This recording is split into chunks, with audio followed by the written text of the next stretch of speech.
Mesdames et messieurs, bonjour et bienvenue à cette grande édition de la télévision rwandaise. Et tout de suite, voici les grands titres. Des femmes occupant des postes de direction à différents niveaux venus du monde entier se sont réunies à Rwanda à l'Académie rwandaise de la paix. La commission sénatoriale en charge des affaires étrangères, de la coopération et de la sécurité a présenté à la plénière un rapport sur le processus de suivi du rôle de la diaspora rwandaise dans le processus de développement du pays. Et à l'international, une Ougandaise de 70 ans du nom de Safina Namukwaya vient de donner une vie à des jumeaux, un garçon et une fille. Elle l'a accouché à 120 km de chez elle.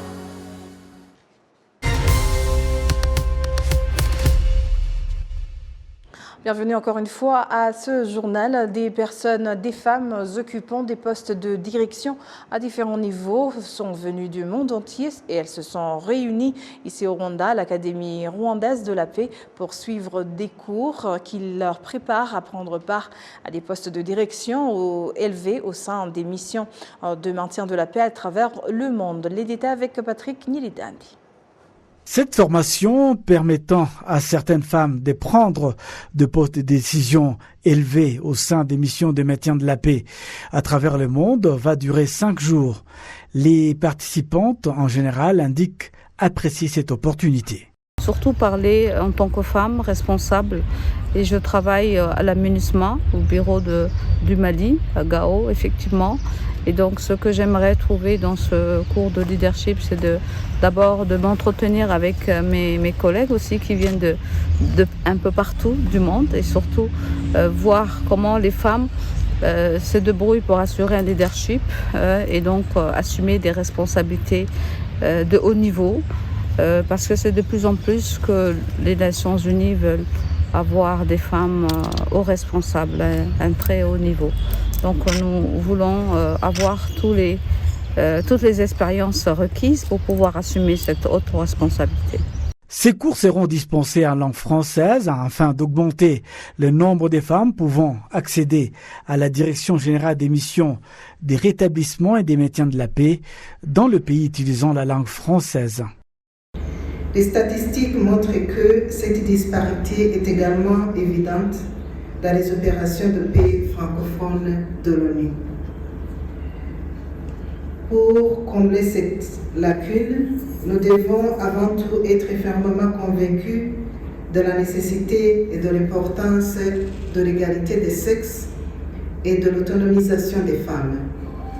Plus important, nous devons être convaincus que la représentation des femmes ainsi que leur pleine, égale et significative participation au processus politique et de paix est un facteur essentiel à la réalisation d'une paix durable. C'est la deuxième fois que de tels cours sont lancés au Rwanda. Ce cours a réuni 19 femmes provenant de 17 pays, dont les États-Unis d'Amérique et les Émirats arabes unis, ainsi que d'autres pays du continent africain, d'Europe et d'Amérique, ainsi que d'Asie. La commission sénatoriale en charge des affaires étrangères, de la coopération et de la sécurité a présenté à la plénière un rapport sur le processus de suivi du rôle de la diaspora rwandaise dans le processus du développement du pays. Patrick Nilidandi, toujours, nous fait le point.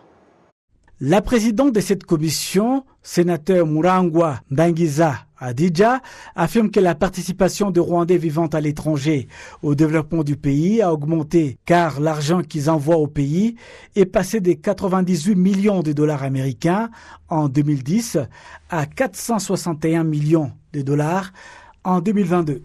Cela signifie que les Rwandais vivant à l'étranger contribuent à hauteur de 3,9% au PIB, produit intérieur brut du pays. L'argent ainsi envoyé dépasse les fonds alloués au pays par les différents bailleurs de fonds. Les Rwandais qui vivent aux États-Unis d'Amérique sont ceux qui envoient le plus d'argent vers leur pays d'origine, avec une moyenne de 46%, le Canada 6%, la France 4,8%, la Belgique 4,2%, suivi de l'Australie et de la République démocratique du Congo, qui envoient chacune 2,4%, le Mozambique 2,2%, et ceux qui vivent au Royaume-Uni envoient 2%. Le Cameroun, 1,7%. Et les Rwandais qui vivent aux Émirats arabes unis envoient 1,7%. Ce rapport montre que les Rwandais vivant à l'étranger continuent à participer aux programmes mis en place par le gouvernement en vue d'aider les plus défavorisés, notamment Girinka, en payant les mutuelles de santé des personnes nécessiteuses, en contribuant au Fonds de développement Agaciro et bien d'autres programmes. De l'autre côté, ces rapports indiquent que les Rwandais vivant à l'étranger sont toujours confrontés à des défis liés à l'absence d'un niveau unique où ils peuvent obtenir des informations sur les opportunités d'investissement dans le pays et les moyens spécifiques qui peuvent les aider à y parvenir. La Commission constate que la communauté des Rwandais vivant à l'étranger se développe à un rythme rapide et qui sont prêts à contribuer davantage, mais il leur manque un bon réseau pour les soutenir et coordonner les activités. La Commission estime que les institutions compétentes devraient établir des mécanismes pour aider les Rwandais vivant à l'étranger à obtenir des informations dont ils ont besoin pour les aider à participer au développement du pays, pour faciliter l'accès aux services lorsqu'ils viennent au Rwanda. Il est prévu que l'Assemblée des sénateurs commente ces rapports avant qu'une décision ne soit prise qui sera soumise au gouvernement sur ce qui devrait être fait pour améliorer le rôle des Rwandais vivant à l'étranger dans le développement du pays. À la justice, la Cour d'assises de Bruxelles a clos ce lundi les dépositions des témoins dans l'affaire Séraphin Twahirwa et Pierre Bassabo. C'est ces deux Rwandais qui comparaissaient pour génocide commis contre les Tutsis au Rwanda en 1994, en particulier les massacres des milliers de Tutsis à Gikondo dans la ville de Kigali. Maître André Martin Karongozi, l'un des avocats des parties civiles dans ce procès, nous rappelle l'organisation des procès dans la cour d'assises et ce qui est attendu dans les prochains jours jusqu'au verdict.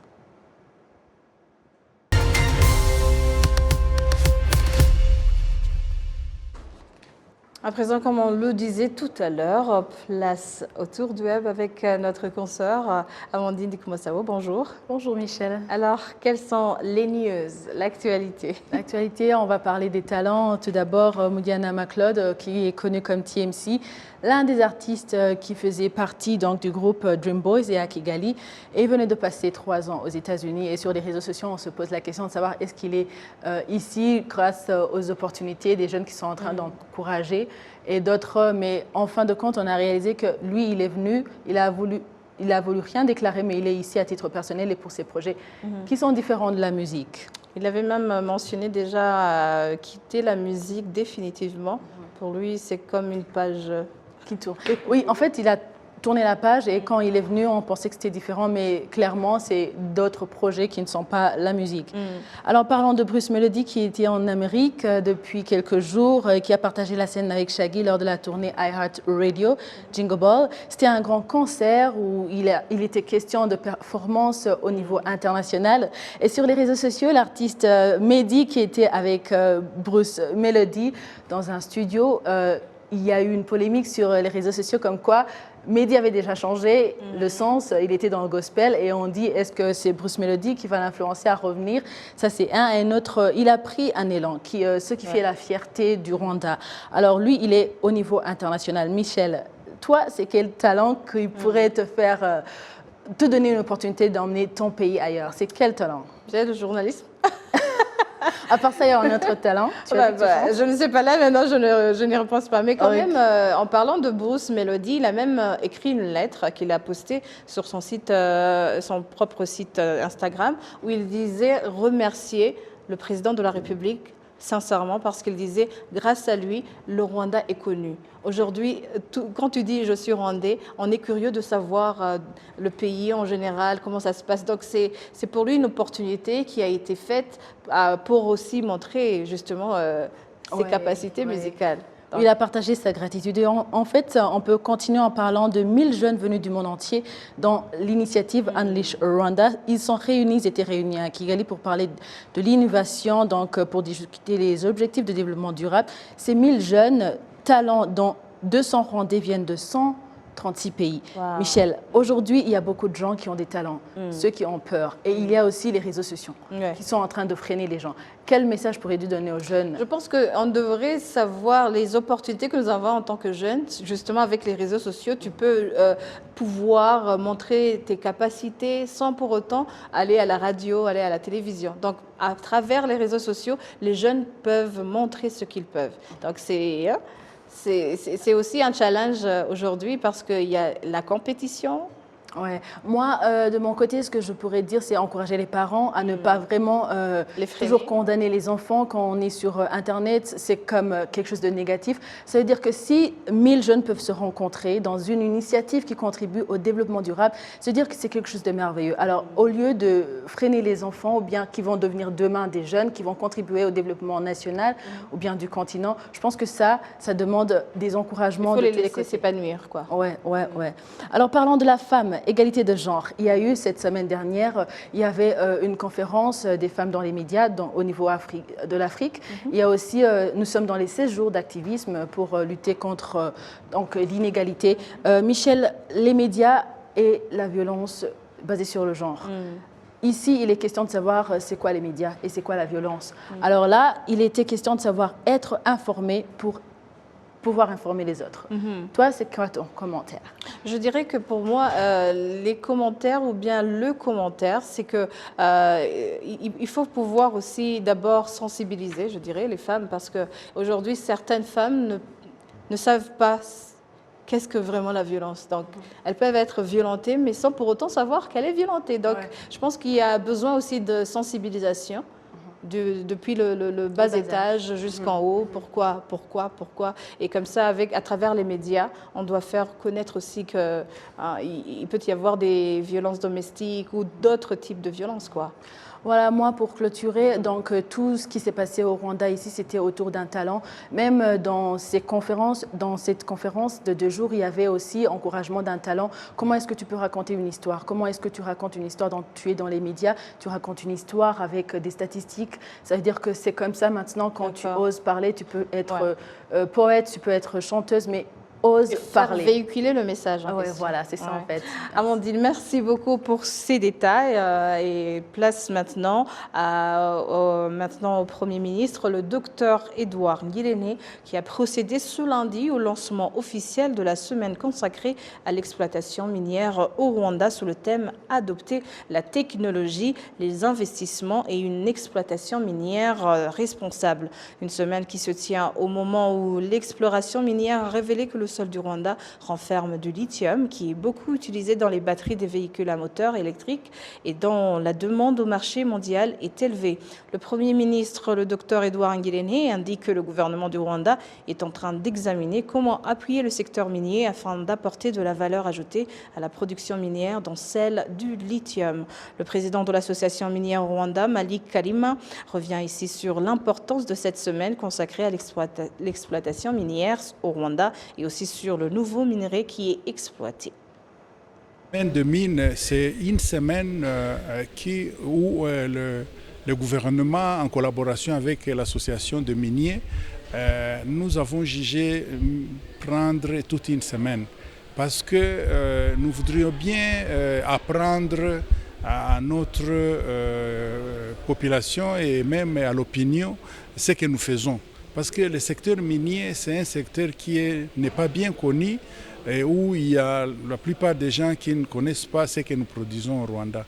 Maintenant, comme il y a cette journée internationale de miniers qui est normalement le 4 décembre de chaque année, mais par notre entendement avec le board, Rwanda Mining Board, on s'est dit qu'on fasse au moins une semaine pour qu'on y mette plus d'activités qui va permettre aux gens de comprendre le secteur minier et ce que c'est le secteur minier du Rwanda.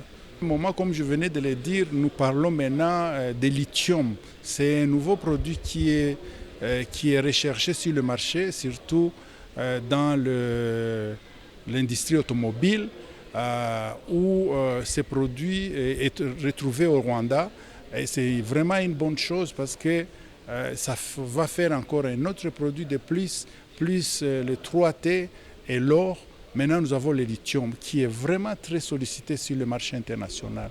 Et la quantité n'est pas encore connue, mais avec la petite prospection qui a été faite, on a trouvé qu'il y a assez de réserves qui pourront être même capables, qui va nous permettre même de songer à faire une usine de raffinage de ces produits au lieu de l'exporter en produit, en matière première. Le rapport que la Commission nationale des droits de l'homme a présenté ce lundi au Sénat a révélé que 76% de ceux qui sont admis au centre de rééducation sont entre 18 et 35 ans. Les détails avec Kassim Youssouf. Kagabo Hussein et Natia Essenga Issa sont passés par le programme de rééducation. Ils affirment qu'ils ont changé grâce aux cours et connaissances acquises au centre de rééducation.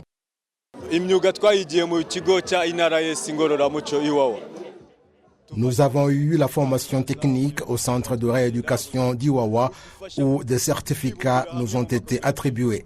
Les autorités locales nous ont approchés et nous ont aidés à créer des coopératives et nous avons la nôtre qui est la coopérative Tuzamurane.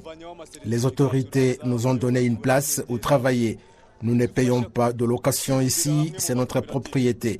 C'est la ville de Kigali qui nous a apporté du soutien.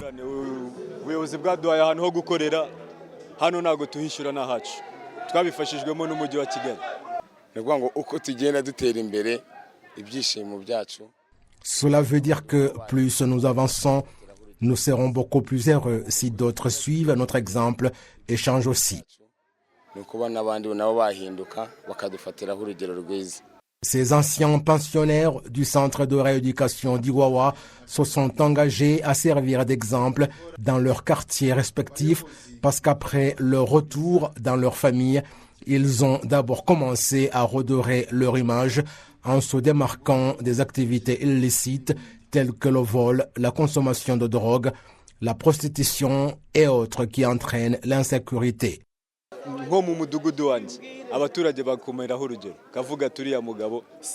Dans mon quartier, par exemple, les habitants se servent de ma personne comme exemple en disant que je suis un homme qui rentre tôt à 19h et à 6h que je suis allé au travail, ajoutant que les enfants n'ont pas de problème, qu'il n'y a pas de conflit domestique chez moi, que les enfants vont à l'école sans problème, qu'on ne manque pas de nourriture midi et soir, et tout cela grâce à notre gouvernement.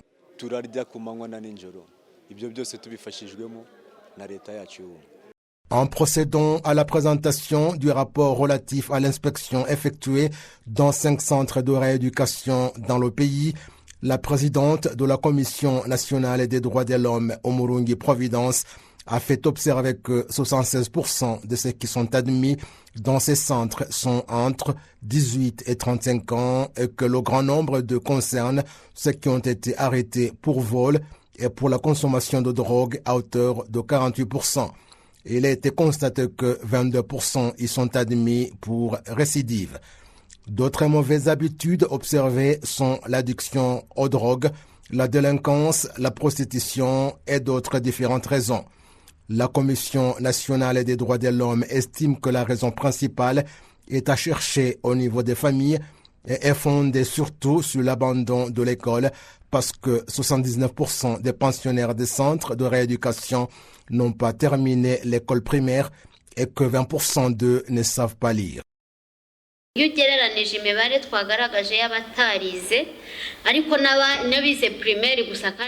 Selon les chiffres de ceux qui n'ont pas étudié que nous avons présentés, mais également ceux qui ont étudié l'école primaire seulement, alors que le pays a mis en place l'enseignement de 12 ans de base, nous estimons que c'est beaucoup et ce sont ceux qui ont abandonné l'école qui s'adonnent à la conduite qui dérange la population et nous trouvons en fait que le problème d'abandon de l'école doit être considéré très sérieusement.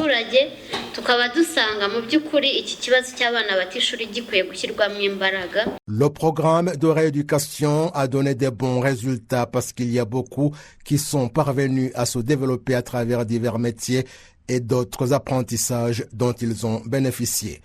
Les membres du Sénat et la Commission nationale des droits de l'homme sont convaincus que davantage d'efforts devraient être orientés vers l'éducation au niveau des familles et qu'en même temps, les organes concernés conjuguent les efforts pour faire face aux raisons qui font que beaucoup de jeunes se retrouvent dans des centres de rééducation et soutenir les anciens pensionnaires afin qu'ils soient définitivement délivrés des mauvaises habitudes. Et voilà, c'est ainsi que nous achevons cette grande édition au nom de toute l'équipe qui a contribué à sa réalisation. Je vous remercie. Bonne poursuite des programmes de la télévision rwandaise.